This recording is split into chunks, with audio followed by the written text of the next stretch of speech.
Hello guys, आज अपन लोग पढ़ेंगे इलेक्ट्रिसिटी। क्लास 10th का टॉपिक है।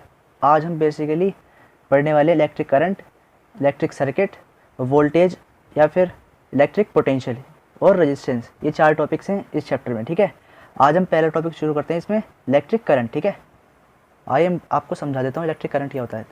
The flow of electric charge is known as electric current. ठीक है, यानी कि इलेक्ट्रिक चार्ज का फ्लो होना, इलेक्ट्रिक चार्ज का फ्लो होना इलेक्ट्रिक करंट कहलाता है। ठीक है, ये electric current flows in the opposite direction to the movement of electrons. ठीक है, यानी कि जो इलेक्ट्रिक करंट की जो फ्लो होगा, इलेक्ट्रिक करंट का जो फ्लो होगा वो अपोजिट डायरेक्शन में होगा।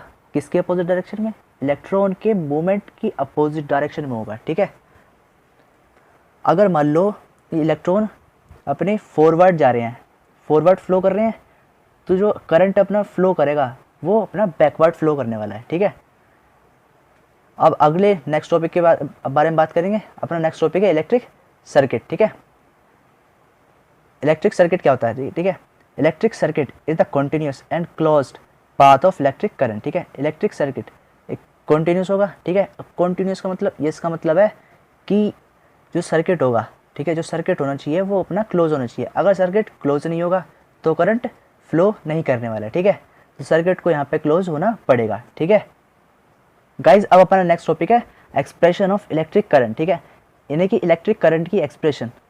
ठीक है, यानी कि electric current is expressed by the rate of flow of electric charge. ठीक है, यानी जो इलेक्ट्रिक करंट होगा वो एक्सप्रेस्ड बाय द, यानी कि इसका मतलब जो इलेक्ट्रिक करंट डिफाइन होना चाहिए वो कैसे होगा? यानी कि rate of flow of electric charge. ठीक है, अब रेट का मतलब जहाँ रेट आ जाए वहाँ टाइम से डिवाइड कर देना है बस। ठीक है, इसका मतलब कि चार्ज होगा, अपना नेट चार्ज होगा, वो डिवाइड किया जाएगा अपने टाइम से। ठीक है, यानी कि जितना चार्ज एक पर्टिकुलर टाइम में फ्लो होगा, ठीक है, कंडक्टर में से जितना चार्ज अपने एक पर्टिकुलर टाइम में फ्लो होगा उसे बोलेंगे अपना इलेक्ट्रिक करंट। ठीक है, आइए मैं एक बार डायग्राम के थ्रू समझा देता हूँ। मान लीजिए अपना एक कंडक्टर है, यहाँ मैंने इसे क्लोज किया हुआ है सर्किट से। ये अपनी मेन बैटरी है। ठीक है, मेन सोर्स, ये अपना पॉजिटिव टर्मिनल, ये अपना नेगेटिव टर्मिनल। ठीक है, इसका अगर, ठीक है, तो फ्लो ऑफ करंट होगा अगर वो इस डायरेक्शन में है। ठीक है, अगर फ्लो ऑफ करंट इस डायरेक्शन में है तो फ्लो ऑफ इलेक्ट्रॉन होगा इसके अपोजिट डायरेक्शन में। ठीक है, ये मैंने आपको पहले बताया था। ठीक है गाइज, अब देखिए, इफ़ नेट इलेक्ट्रिक चार्ज, यानी कि if net electric charge Q flows through a conductor at time T, then इसका मतलब कि मान लीजिए कि एक क्यू चार्ज, एक पर्टिकुलर चार्ज क्यू अमाउंट का कंडक्टर से पास होता है। ठीक है, कितने टाइम में? अपने स्मॉल टी टाइम में। ठीक है, कितने टाइम में? स्मॉल टी टाइम में कंडक्टर से पास होता है। ठीक है, तो जो अपना एक्सप्रेशन हुई करंट की, एक्सप्रेशन कैसे बताई थी मैंने? कि पर्टिकुलर चार्ज फ्लो होगा करंट से, उसे डिवाइड करेंगे टाइम से। ठीक है, इलेक्ट्रिक करंट यानी कि आई, कैपिटल आई से कैपिटल आई से डिनोट करेंगे इलेक्ट्रिक करंट को। ठीक है, अपना net charge upon time T. ठीक है, टाइम हो गया टी। ठीक है, नेट चार्ज को डिनोट करेंगे क्यू से और टी को, मतलब टाइम को टी से। ठीक है, तो हम इसे क्या लिख सकते हैं? I is equal to Q upon T. ठीक है, आइए अब हम पढ़ते हैं इसकी यूनिट्स के बारे में। ठीक है, अपनी कुछ बेसिक यूनिट्स हैं। हम बेसिकली यहाँ पे सिर्फ ऐसा यूनिट की बात करने वाले हैं। ठीक है, क्योंकि ऐसा यूनिट ऑफ इलेक्ट्रिक चार्ज इस कुलाम को डिनोट करेंगे कैपिटल सी से, और ऐसा यूनिट ऑफ अमाउंट, ऐसा unit of current is ampere, इसे डिनोट करेंगे कैपिटल ए से, और ऐसा यूनिट ऑफ टाइम, इसे, ऐसा यूनिट ऑफ टाइम तो सबको पता होती है, सेकेंड होती है, इसे स्मॉल एस से डिनोट करते हैं। ठीक है, तो हम इसे कैसे लिख सकते हैं?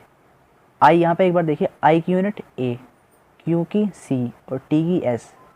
ठीक है, यहाँ पे टी की एस सेकेंड में। ठीक है, तो A is equal to C upon S.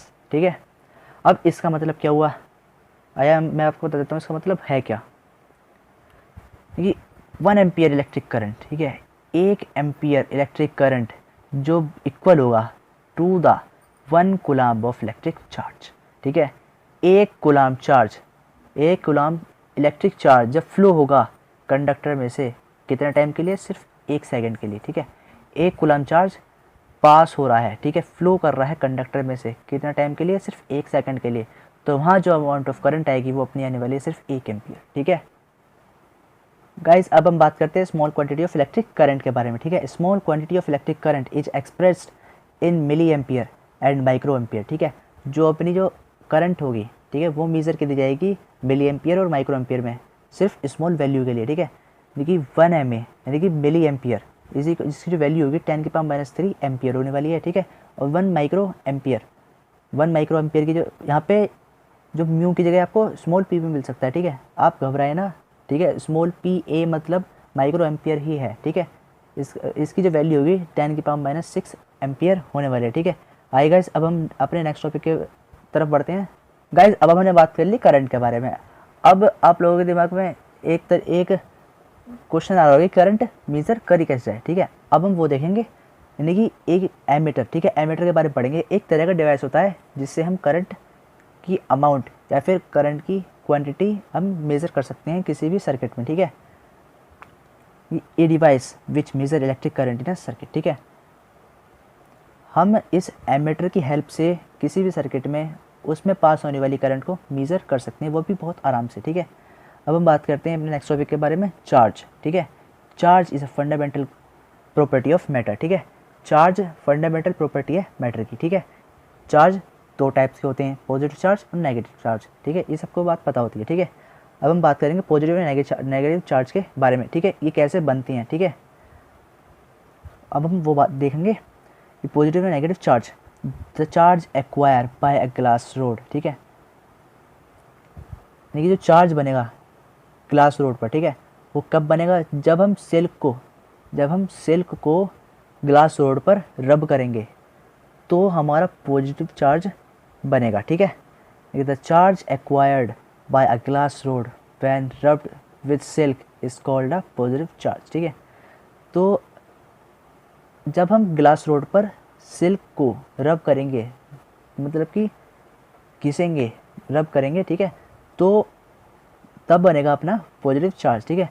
अब हम नेगेटिव चार्ज देखेंगे, यानी कि and the charge acquired by A ebonite rod, जब हम इबोनाइट रोड पर वूल को रब करेंगे, जब हम इबोनाइट रोड पर वूल को रब करेंगे तो अपना बनेगा अपना नेगेटिव चार्ज बनने वाला है, ठीक है। अब हमने चार्ज तो पढ़ लिया, अब इनके पढ़ते हैं इनके बारे में प्रॉपर्टीज़, ठीक है। प्रॉपर्टीज़ पढ़ेंगे इनके बारे में, देखते हैं क्या क्या प्रॉपर्टीज़ हैं।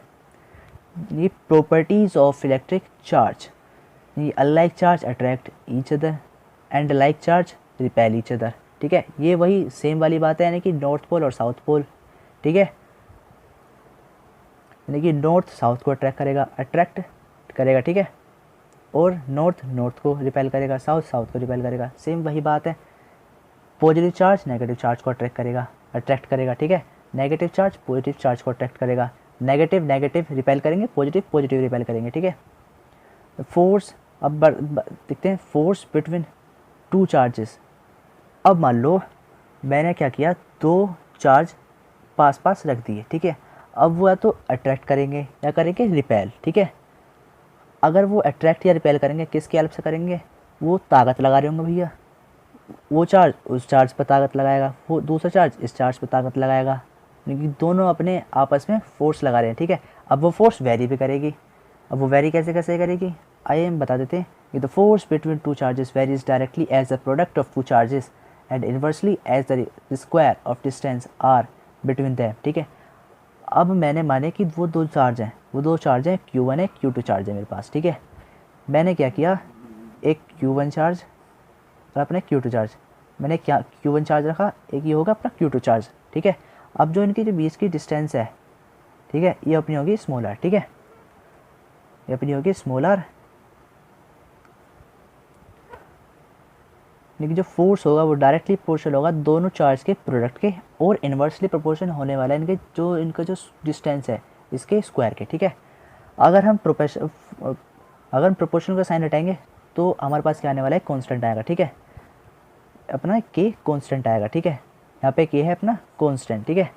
गाइज अभी आज की क्लास में हम इतना ही रखते हैं, अगली क्लास में हम बताएंगे पोटेंशियल डिफरेंस, ठीक है, या फिर इलेक्ट्रिक पोटेंशियल। अब आगे हम उसके बारे में बात करेंगे, ठीक है। फिर हम बात करने वाले अपने रेजिस्टेंस के बारे में बात करेंगे, ठीक है। आज की क्लास गाइस यहीं ख़त्म करते हैं।